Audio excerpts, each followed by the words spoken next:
غلام روحیں پارٹ 14۔ الماس، تمہیں علم ہے میں نے ثمینہ کو معاف کر دیا ہے لیکن رشیدہ کو نہیں۔ میں نے تم سے کہا تھا کہ رشیدہ کو یہاں واپس بلایا جائے۔ تم نے وعدہ بھی کیا تھا، اس کام کے لیے وقت درکار ہے۔ میں تسلیم کرتی ہوں محترم بزرگ، رشیدہ کا شوہر ایک حادثے میں مر چکا ہے۔ وہ اپنے 2 بچوں کے ساتھ کل شام تک آ جائے گی۔ اپنے شوہر کی موت کی وجہ سے اسے آنے میں دیر ہو گئی، الماس نے مختصر جواب دیا۔ رشیدہ آ رہی ہے؟ میں نے مٹھیاں بیچ لیں اور کہا، وہ نابکار فاحشہ عورت اب آ رہی ہے؟ مجھے اسے سخت اذیت دینی ہے الماس، میں رشیدہ کو معاف نہیں کروں گا۔ الماس نے میرے غصے کو دیکھ کر جھرجھری لی، پھر دبی زبان میں بولی، میں مشورہ دینے کے لیے نہیں، حکم دینے کے لیے ہوں۔ لیکن رشیدہ اپنے شوہر کے غم میں نڈھال یہاں آ رہی ہوگی، شوہر کا غم ہی اس کے لیے کافی ہے۔ نہیں الماس، نہیں، بخدا یہ غم اس غم سے زیادہ نہیں جو میں نے برداشت کیے ہیں۔ تم دیکھو گی کہ میں اس کو کیسی ہولناک سزا دیتا ہوں۔ میں اس کے بچوں، میں نے خود پر قابو پاتے ہوئے کہا، میں اسے کربناک حالات سے دوچار کروں گا۔ غصے کی شدت سے میں سر تا پا لرز رہا تھا۔ الماس نظریں جھکائے میرے سامنے کھڑی تھی۔ الماس، اب بہت ہو چکا، وقت بہت گزر چکا ہے، یہ کھیل اب ختم ہو جانا چاہیے۔ میں چاہتا ہوں کہ رشیدہ اپنے باپ کے پاس پہنچنے سے پہلے ایک اور حادثے کا شکار ہو، وہ اپنے بچوں کا غم بھی دیکھے۔ اسے پتہ چلنا چاہیے کہ خونی رشتوں کا غم کیسا ہوتا ہے۔ میں اس فاحشہ کو تڑپتا اور بلکتا دیکھنا چاہتا ہوں۔ اسے ایسی اذیتوں سے دوچار کرو کہ اس کی مثال روئے زمین پر نہ مل سکے۔ سمجھی میں کیا کہہ رہا ہوں؟ میں نے شدید اشتعال کے عالم میں کہا۔ الماس میری باتیں سن کر کانپنے لگی، خوف اس کی آنکھوں سے جھلک رہا تھا، وہ بید مجنوں کی طرح لرز رہی تھی۔ میرا حکم سن کر اسے سختہ سا ہو گیا۔ اسے اس حالت میں دیکھ کر میرے اشتعال میں اور شدت پیدا ہو گئی۔ میں نے گرجتے ہوئے کہا، تم نے سنا میں کیا کہہ رہا ہوں؟ میں تمہیں حکم دے رہا ہوں۔ اے نیک بزرگ، آپ کا حکم میرے لیے سعادت کا باعث ہے، لیکن یہ حکم میرے بس کے نہیں۔ میں اس گناہ پر خود کو تیار نہیں کر سکتی۔ آئی ریپیٹ، آپ کا حکم میرے لیے سعادت کا باعث ہے، لیکن یہ احکام میرے بس کے نہیں۔ میں اس گناہ پر خود کو تیار نہیں کر سکتی۔ اے عالی مرتبت بزرگ، میری درخواست ہے کہ الماس، میں جواب سن کر حلق کے بل چلایا، تم جانتی ہو کہ ایک بار تم انکار کر کے کیسی اذیت سے دوچار ہو چکی ہو؟ یہ میرا حکم ہے، میں جو کہتا ہوں وہ کرو۔ اس کے کچھ معنی ہوتے ہیں، مجھے مشورہ مت دو، میرے حکم کی تعمیل کرو۔ میں آپ سے رحم کی درخواست کرتی ہوں۔ میں نے اپنا جملہ مکمل کر کے ایک وظیفے کا ورد شروع کیا، لیکن ٹھیک اسی وقت الماس میری نگاہوں کے سامنے سے غائب ہو گئی۔ الماس کی اس حرکت پر میرا غصہ اور بھڑک اٹھا۔ میں نے اسے طلب کرنے کا عمل دوبارہ شروع کیا، لیکن وہ حاضر نہ ہوئی۔ میں نے تیسری بار عمل کیا، لیکن مجھے ایک بار پھر مایوسی کا شکار ہونا پڑا۔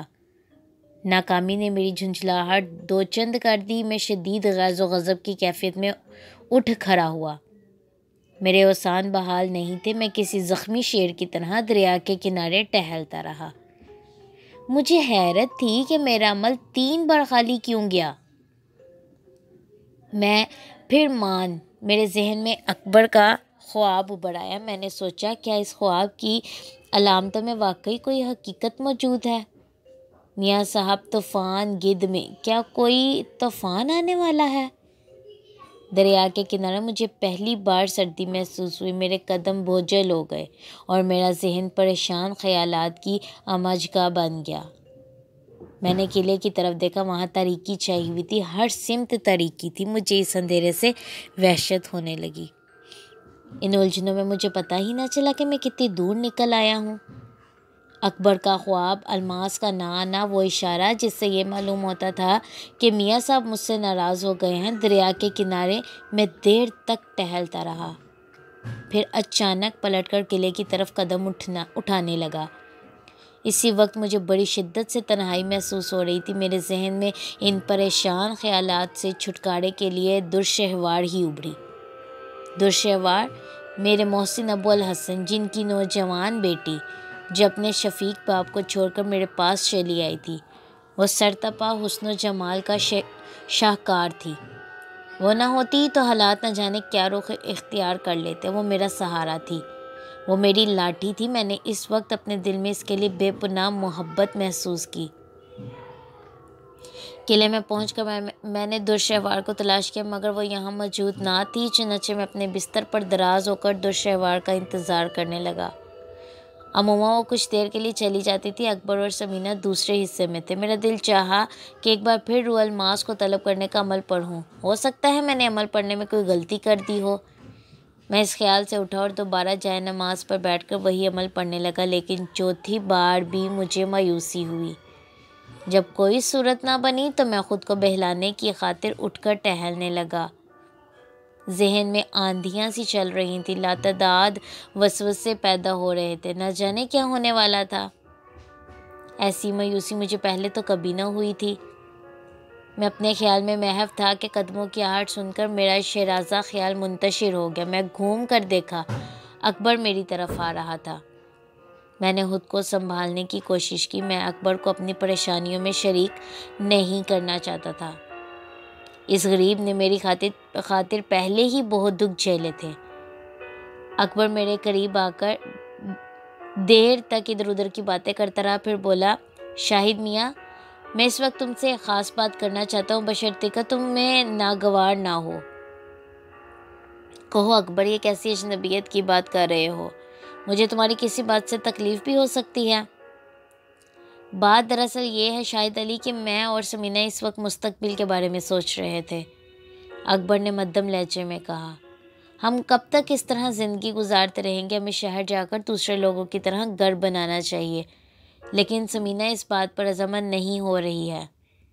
اکبر نے کہا، تم اس کے ساتھ جو سلوک کیا ہے اس سے وہ بہت متاثر ہے۔ وہ چاہتی ہے کہ ہمیشہ تمہاری خدمت کرتی رہے، ایک بہن کی طرح، تمہاری بہن کی طرح۔ ثمینہ کی فکر نہ کرو، میرے دوست میں سے سمجھا دوں گا، میں نے اداسی سے کہا۔ ہرچند کہ اکبر اور ثمینہ کو جدا کرنے کو میرا جینا چاہتا تھا، لیکن میں اکبر کی خوشیوں کی راہ میں حائل نہیں ہونا چاہتا تھا۔ میری دلی آرزو بھی یہی تھی کہ اکبر اور ثمینہ اپنا گھر بنائیں، خوش و خرم رہیں۔ اس لیے میں نے اسی وقت ثمینہ کو بلا کر سمجھایا کہ وہ مجھے ساتھ لے جانے پر اصرار نہ کرے۔ ثمینہ تھوڑی دیر تک تو اس بات پر بضد رہی کہ میں بھی اس کے ہمراہ چلوں، لیکن جب میں نے اسے حالات کی اونچ نیچ سمجھائی تو وہ خاموش ہو گئی۔ دوسرے دن اکبر ثمینہ کو لے کر رخصت ہو گیا۔ میں نے قلعے میں مقیم اجنا کو ہدایت کی کہ وہ اکبر کو کسی محفوظ شہر تک پہنچا دیں۔ اکبر اور ثمینہ کے جانے کے بعد میری طبیعت اداس ہو گئی۔ قلعے کی ویرانی مجھے کاٹنے کو دو رہی تھی۔ گزشتہ رات میرے ساتھ جو کچھ ہوا تھا، اس کی ہر بات دوبارہ مجھے بے چین کر رہی تھی۔ سارا دن میں نے بے چینی کی حالت میں گزارا۔ رات آئی تو میں نے ایک بار پھر روح الماس کو طلب کرنے کا عمل پڑھا، مگر پھر مایوسی ہوئی۔ اس پے در پہ ناکامیوں نے مجھے نڈھال کر دیا۔ ادھر درشہوار کی غیر موجودگی بھی بے حد شوق گزر رہی تھی۔ مجھے اس سے بہت ساری باتیں معلوم کرنی تھیں۔ رشیدہ کے بارے میں بھی دریافت کرنا تھا۔ الماس نے مجھے بتایا تھا کہ وہ آج پہنچنے والی ہے۔ میں چاہتا تھا کہ رشیدہ اپنے باپ تک پہنچنے سے پہلے ایک اور حادثے سے دوچار ہو۔ جتنے دن گزر رہے تھے، راشد حسین اور رشیدہ سے میری نفرت اور شدید ہوتی جا رہی تھی۔ میرا سینہ جل رہا تھا۔ میں رشیدہ کو کسی قیمت پر معاف کرنے کو تیار نہ تھا۔ میں اسے اذیت ناک حالات اور حادثات سے دوچار کر کے اپنی بہن کی روح کو سکون پہنچانے کا خواہش مند تھا۔ مجھے خیال ہوا کہ کیوں نہ میں موکل کو بلانے کا عمل پڑھوں اور موکلوں کے ذریعے رشیدہ کی سرکوبی کرواؤں، لیکن نہ جانے کیوں میں نے اس عمل سے گریز کیا۔ میں خائف تھا کہ کہیں اس عمل میں بھی مجھے ناکامی کا منہ نہ دیکھنا پڑے۔ درشہوار سے مشورہ کرنے سے پہلے کوئی عمل مناسب نہیں معلوم ہوتا تھا۔ اگر مجھے علم ہوتا کہ درشہوار کی واپسی میں اتنی دیر لگے گی تو میں ثمینہ اور اکبر کو ایک دن کے لیے اور روک لیتا۔ قلعے کے اجنا بھی اکبر کو پہنچانے کے لیے اس کے ساتھ گئے تھے۔ سارا قلعہ ویران تھا، وہاں صرف میں تھا۔ نصف رات تک میں انہی کیفیتوں سے دوچار رہا۔ پھر جب ذہن معطل ہونے لگا اور پلکیں نیند کی وجہ سے بوجھل ہونے لگیں تو میں اپنے بستر پر لیٹ گیا۔ جلدی میری آنکھ لگ گئی اور اس وقت میں ہڑبڑا کر اٹھا جب میں نے ایک آہٹ محسوس کی۔ میں نے آنکھیں کھولی تو دیکھا کہ میرے قریب ایک عورت کھڑی ہے۔ میں اندھیرے کی وجہ سے یہی سمجھا کہ وہ درشہوار ہے، لیکن جب غور سے دیکھا تو معلوم ہوا کہ وہ ایک اجنبی عورت ہے۔ ابھی میں اسے شناخت ہی کر رہا تھا کہ وہ کون ہے اور اتنی رات گئے اس ویرانے میں کیسے آ گئی۔ عورت جو قدیم ہندو لباس میں تھی، اس نے بڑی عقیدت سے ہاتھ جوڑ کر مجھے پرنام کیا، پھر بڑی مترنم آواز میں مجھ سے بولی، چلیے سرکار، وہ آپ کو بلاتی ہیں، یہ باندی اسی لیے آئی ہے۔ مگر تم کون ہو اور مجھے کہاں لے جانا چاہتی ہو؟ میں نے تعجب سے پوچھا۔ سرکار، عورت ہاتھ جوڑ کر بولی، میں انہی باندیوں میں سے ایک ہوں جنہوں نے کل رات آپ کو راجکماری تک جانے سے روکا تھا۔ ہمیں اس وقت آپ کے بارے میں معلوم نہ تھا کہ آپ کون ہیں، ہم نے آپ کو نہیں پہچانا تھا۔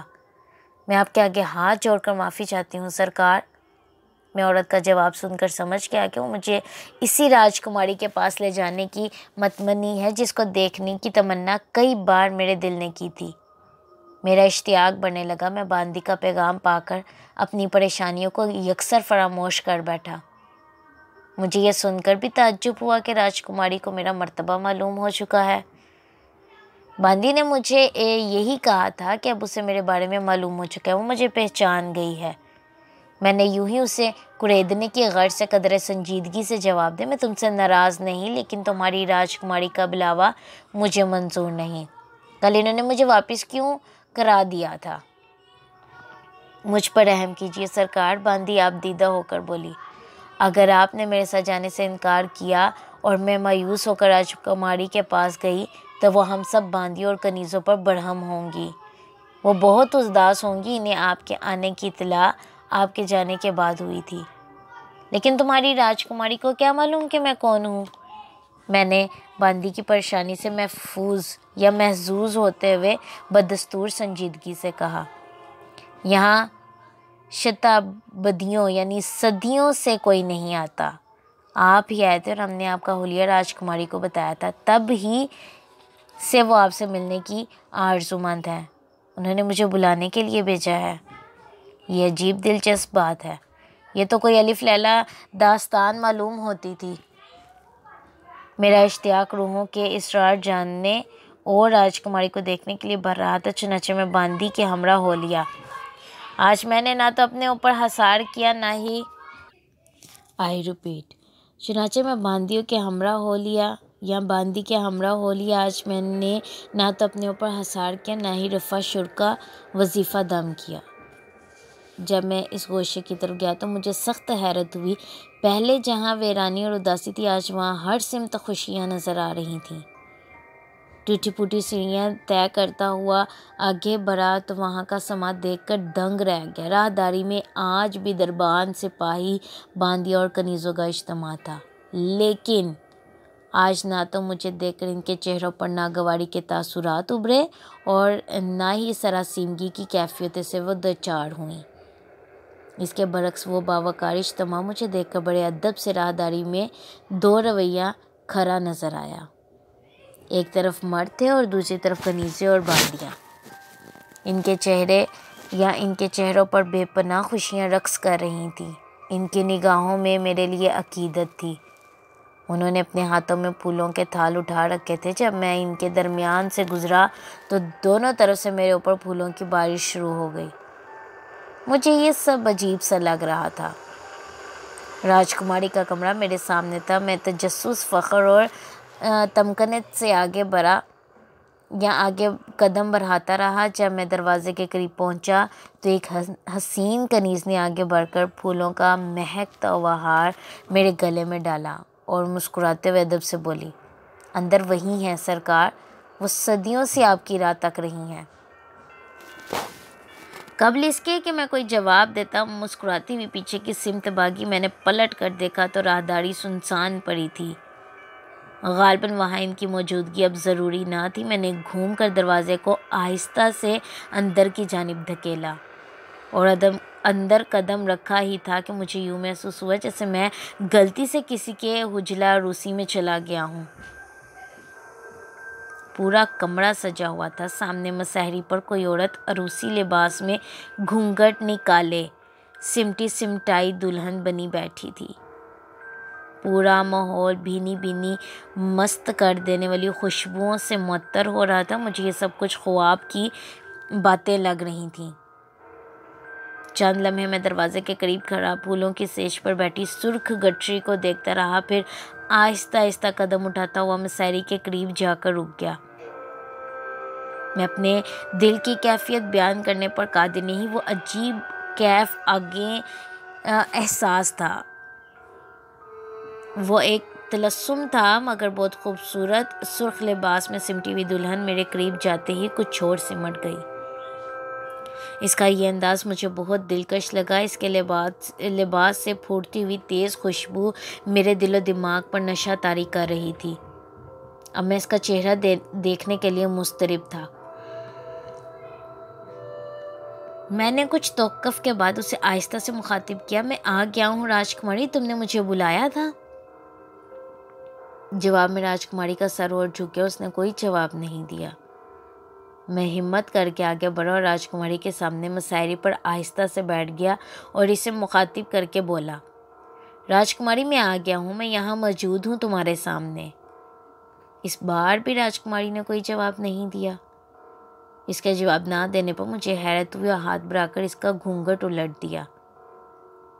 راجکماری کے حسن جہاں سوز کو دیکھ کر میری آنکھیں خیرہ ہو گئیں۔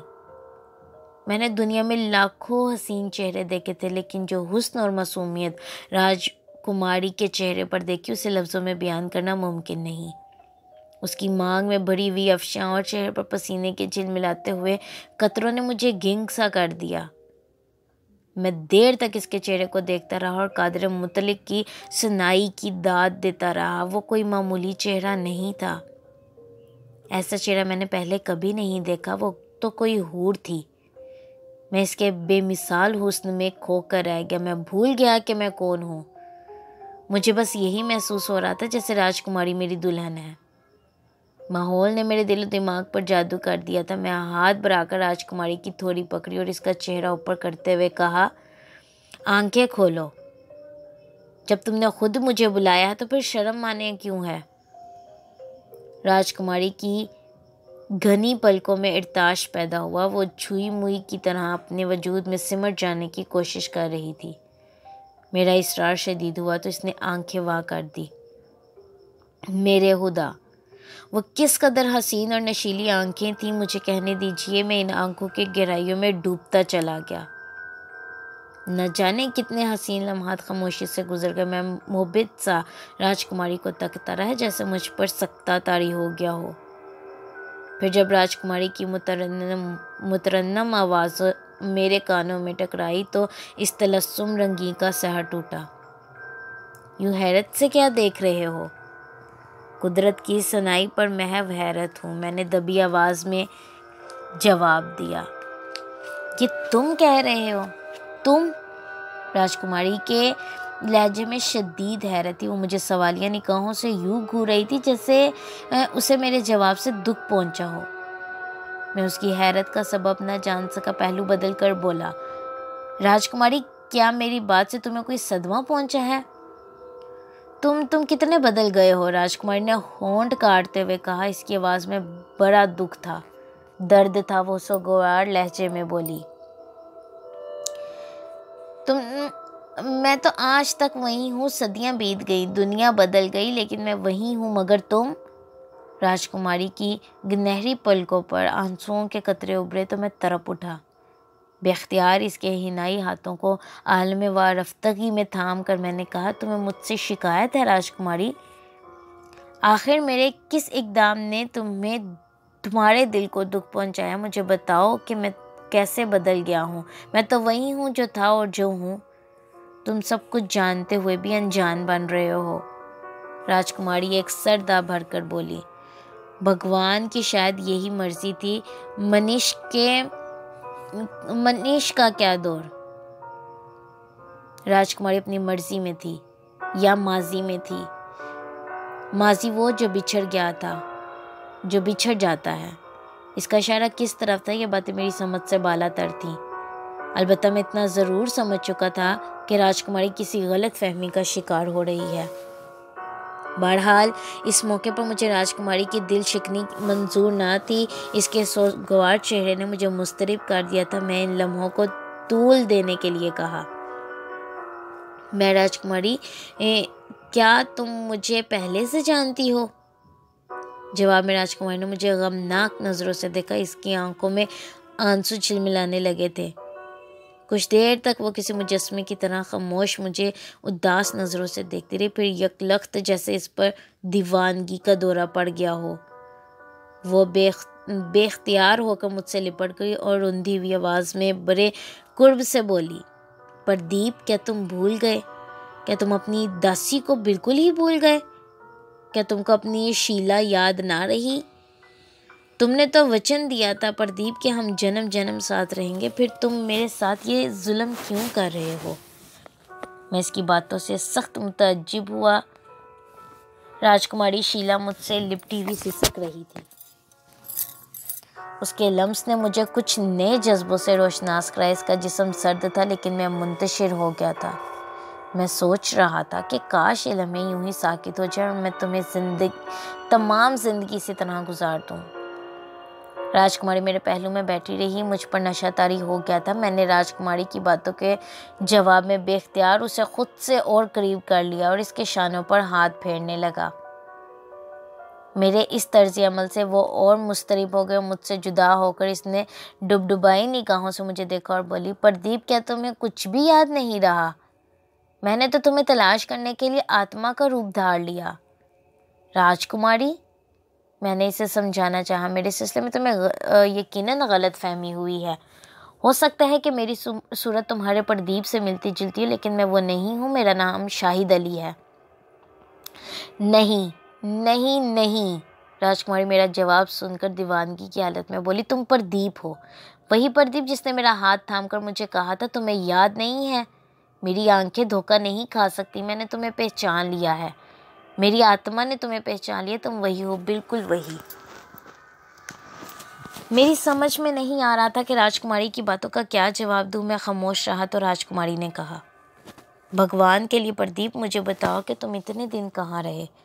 تم اتنے کٹھور کیسے ہو گئے ہو؟ پہلے تو تم ایسے نہ تھے۔ اپنی شیلا کے کارن تو تم نے ایک بار اپنے پتا سے راج پاٹ تک چھوڑ دینے کو کہا تھا، پھر اب تمہیں کیا ہو گیا ہے؟ راجکماری کی سسکیوں اور اس کی غزالی آنکھوں میں لرزتے ہوئے آنسوؤں کے شبنمی قطرے مجھے روحانی قرب سے دوچار کر رہے تھے۔ ایک لمحے کے لیے میرے دل میں خیال آیا کہ اس صحبت رنگی کے لیے کیوں نہ میں پردیپ بن جاؤں، لیکن میں اس کے لیے خود کو آمادہ نہ کر سکا۔ مجھے اپنی ہی تجویز پسند نہیں آئی، میرا ذہن عجیب الجھن میں گرفتار ہو کر رہ گیا تھا۔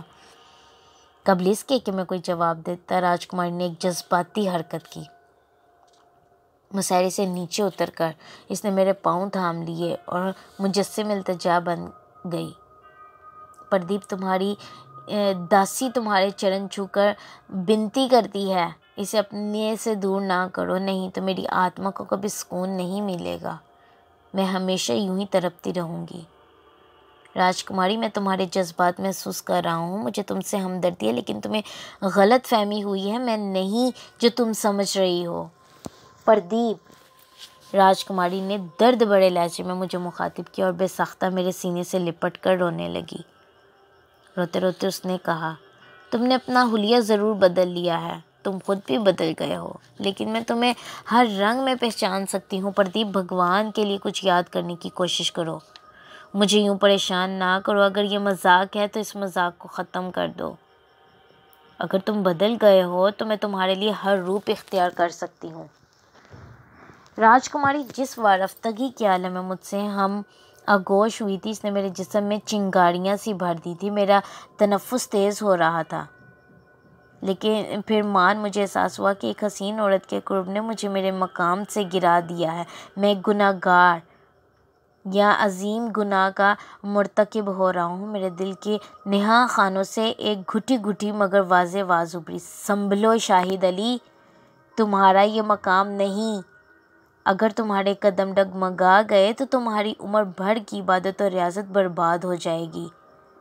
تم تاریکی کے جز بن جاؤ گے، تاریکیاں جو پہلے ہی تمہارے تعاقب میں رواں ہیں۔ مجھے اچانک ہوش آ گیا۔ میں نے راجکماری کو ایک جھٹکے سے علیحدہ کیا اور تیزی سے اٹھ کھڑا ہوا۔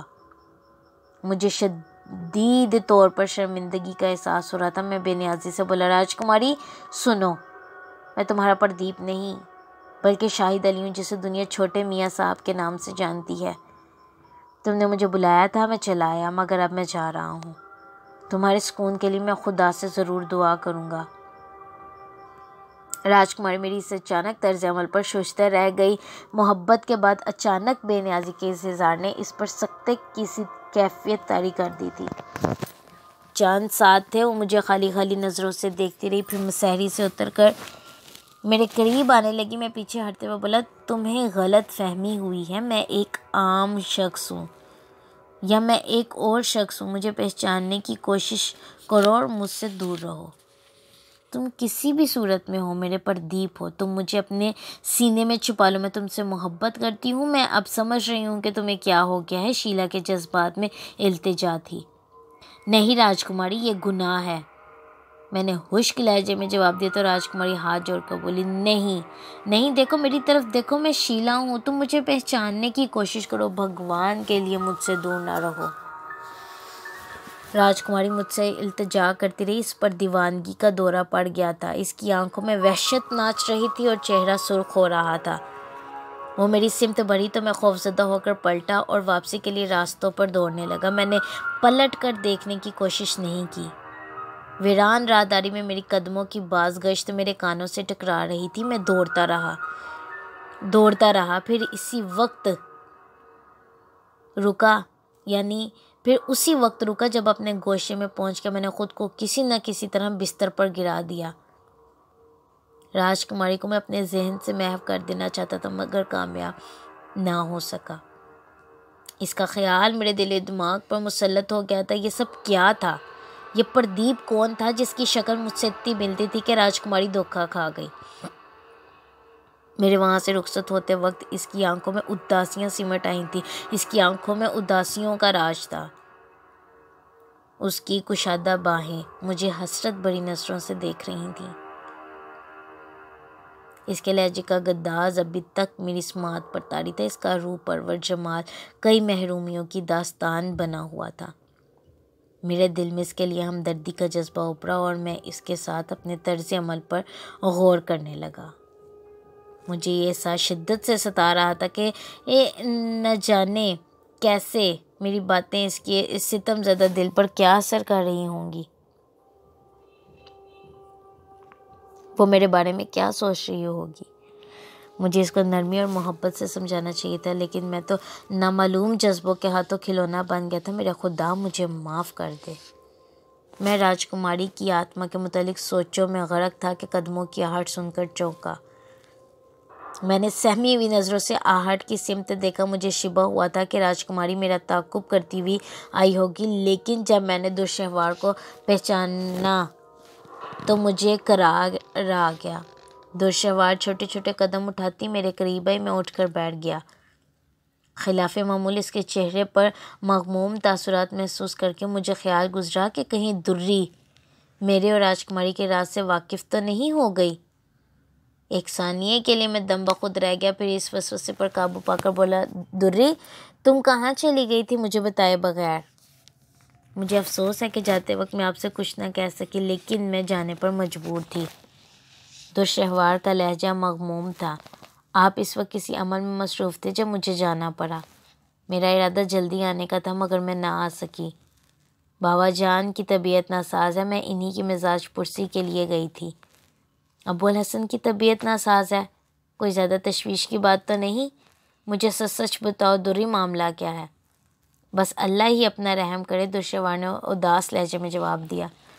خدا انہیں صحت دے، کاش میں وہاں ہوتا مگر۔ دشوار میں بات کاٹ کر بولی، آپ فکر مند نہ ہو، اب پہلے سے انہیں افاقہ ہے۔ میں دشوار کی دل جوئی کرتا رہا، پھر میں نے اسے اکبر اور ثمینہ کے بارے میں بتایا۔ اس کے بعد میں نے ان مایوسیوں کا ذکر چھیڑا جنہوں نے مجھے پریشان کر دیا تھا۔ درشہور سنجیدگی سے سب کچھ سنتی رہی۔ میں اسے سب کچھ معلوم کرنا چاہتا تھا، لیکن ابو الحسن کی علالت کی خبر سن کر میں نے اپنا ارادہ ملتوی کر دیا۔ ویسے مجھے امید تھی کہ درشہور از خود مجھے بتائے گی کہ مجھے اپنے وظیفے میں پے در پہ ناکامیاں کیوں ہو رہی ہیں۔ میں نے سرسری طور پر اس سے اپنی الجھن کا تذکرہ کیا۔ یہ سب وقتی پریشانیاں ہیں، خدا نے چاہا تو سب ٹھیک ہو جائے گا۔ دوری یقین کرو، میرے ذہن میں مختلف وسوسے اٹھ رہے ہیں۔ مجھے یوں محسوس ہوتا ہے جیسے میرے اندر کا توانا شخص مر گیا ہے، میں کمزور ہو گیا ہوں، جیسے میں عنقریب کسی مصیبت میں گرفتار ہونے والا ہوں۔ میں نے اپنی بات واضح کی تو درشہور جلدی سے بولی، ایسا مت سوچیے، آپ کو خدا کی رحمتوں سے اتنی جلدی مایوس نہیں ہونا چاہیے، لیکن پہلے تو ایسا کبھی نہیں ہوا۔ آپ کو آرام کی ضرورت ہے، درشہور نے نرمی سے کہا۔ ذہن جب اس قدر منتشر ہو تو کسی طرف بھی ارتکاز مشکل ہو جاتا ہے۔ میرا مشورہ ہے کہ آپ کچھ دنوں تک آرام کریں، کسی عمل یا وظیفے کا ورد نہ کیجیے، بس خدا سے لو لگائی رکھیں۔ مجھے یقین ہے کہ بہت جلد آپ کو اطمینان قلب نصیب ہوگا۔ اطمینان قلب یہ اس وقت تک ناممکن ہے دوری، جب تک رشیدہ، اس کے باپ اور ان کرنات کے بارے میں کوئی آخری فیصلہ نہ ہو جائے۔ میں نے کہا، ویسے مجھے تمہاری شدید ضرورت ہے دوری۔ دوری ہمیشہ آپ کے ساتھ ہے، میں آپ کے لیے ہمہ وقت موجود ہوں، البتہ باوا جان کی علالت نے مجھے بھی پریشان کر دیا ہے۔ اگر مجھے آپ کی الجھنوں کا خیال نہ ہوتا تو میں باوا جان کو چھوڑ کر واپس نہ آتی۔ درشہور کی زبانی دوبارہ ابو الحسن کی علالت کا تذکرہ سن کر میں نے یہی مناسب خیال کیا کہ اس وقت مجھے درشہور کو پریشان نہیں کرنا چاہیے۔ میں نے کہا، تم درست کہہ رہی ہو دوری، تمہیں اس وقت ابو الحسن کے پاس ہونا چاہیے، انہیں واقعی تمہاری ضرورت ہوگی۔ باوا جان مجھ سے ناراض ہیں، لیکن میرا فرض ہے کہ ان کی اس حالت میں ان کا خیال کروں۔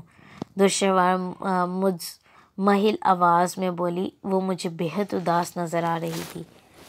میں نے اسے یہی مشورہ دیا کہ واپس ابو الحسن کے پاس جائے اور ان کی ذمہ داری میں کوئی دقیقہ فروگزاشت نہ کرے۔ درشہور خاصی دیر میرے ساتھ ابو الحسن کی بیماری کی باتیں کرتی رہی، پھر بولی، میں کبھی نہ جاتی، لیکن میرا وہاں جانا ضروری ہے۔ یہ میرا فرض بھی تو ہے، لیکن جاتے جاتے آپ سے ایک وعدہ لینا چاہتی ہوں۔ کہو دوری، کہو، میں تمہاری کسی بات کو کیسے نظر انداز کر سکتا ہوں؟ مجھے یقین تھا کہ آپ ایسا ہی کریں گے۔ درشہور نے ایک پھیکی مسکراہٹ اپنے اداس چہرے پر بکھیرتے ہوئے کہا، دیکھیے، آپ کو مجھ سے ایک وعدہ کرنا ہوگا کہ جب تک میں واپس نہ آ جاؤں آپ اس قلعے سے باہر نہیں جائیں گے۔ ہو سکتا ہے مجھے باوا جان کے پاس 2-4 دن سے بھی زیادہ لگ جائے۔ درشہور کی بات مجھے کچھ عجیب سی محسوس ہوئی۔ میں نے ایک نظر اس کے چہرے پر ڈالی اور پوچھنے لگا، دوری، کیا تم مجھے بھی نہیں بتاؤ گی کہ مجھے قلعہ بند ہو کر بیٹھنے کا مشورہ کیوں دے رہی ہو؟